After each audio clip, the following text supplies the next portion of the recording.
Every year, the United States faces the grim reality of another mass shooting, particularly in schools.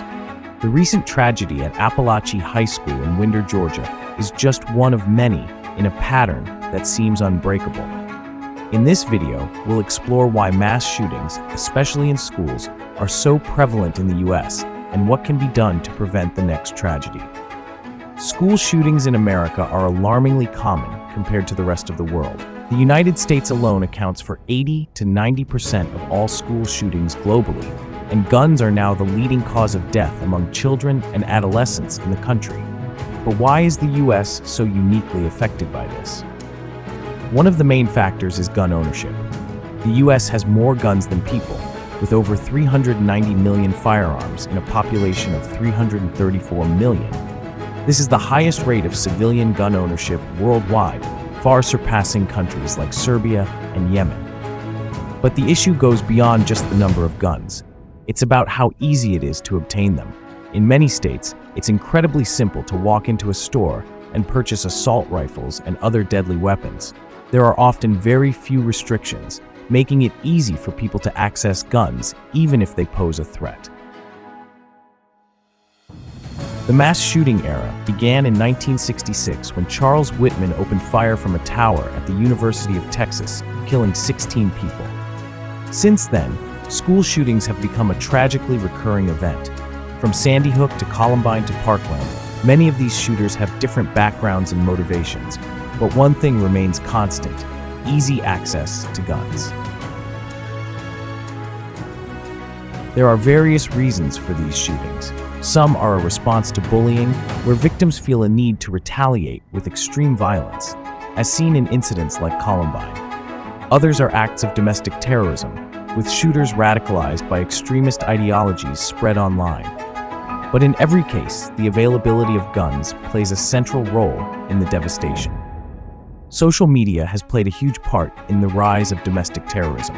Many mass shooters have been radicalized through online platforms where far-right extremist rhetoric is easily accessible. These individuals often believe they're acting for a higher purpose, willing to die for their cause, much like suicide terrorists. Many of the most notorious mass shootings have been carried out by people who showed warning signs, mental illness, a history of bullying, or violent tendencies. Yet, these individuals were able to buy guns with little to no scrutiny. This lack of proper screening has enabled countless tragedies to occur. Another critical issue is the role of law enforcement. In some cases, like Uvalde, police officers were on the scene but failed to act quickly enough. This has sparked debates about how schools can be better protected and whether armed officers or even armed teachers can prevent future tragedies. After every mass shooting, there's a push for stricter gun laws, but these efforts often lose momentum quickly, and meaningful change rarely follows. The last major piece of gun control legislation in the US was the 1994 federal assault weapons ban, which expired in 2004. Since then, assault rifle sales have soared. Today, assault rifles make up a significant portion of gun sales in the US. These weapons, designed for military use, are not intended for hunting or self-defense. And yet, they are widely available to civilians with very few restrictions on their purchase or use. We live in a country deeply divided on the issue of guns.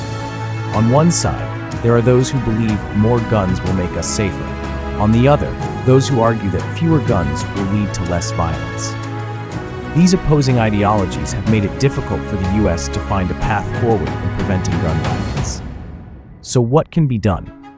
Some suggest improving school safety measures and expanding anti-bullying programs. Others call for tighter regulations on gun ownership, particularly when it comes to assault rifles.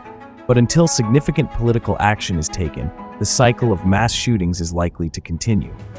It's up to all of us, parents, educators, lawmakers, and citizens, to push for real change. We can't afford to wait for another tragedy before taking action. The question is, how many more lives will it take before we finally say, enough is enough? What can be done to stop school shootings? Share your thoughts in the comments and subscribe for more in-depth discussions on critical issues.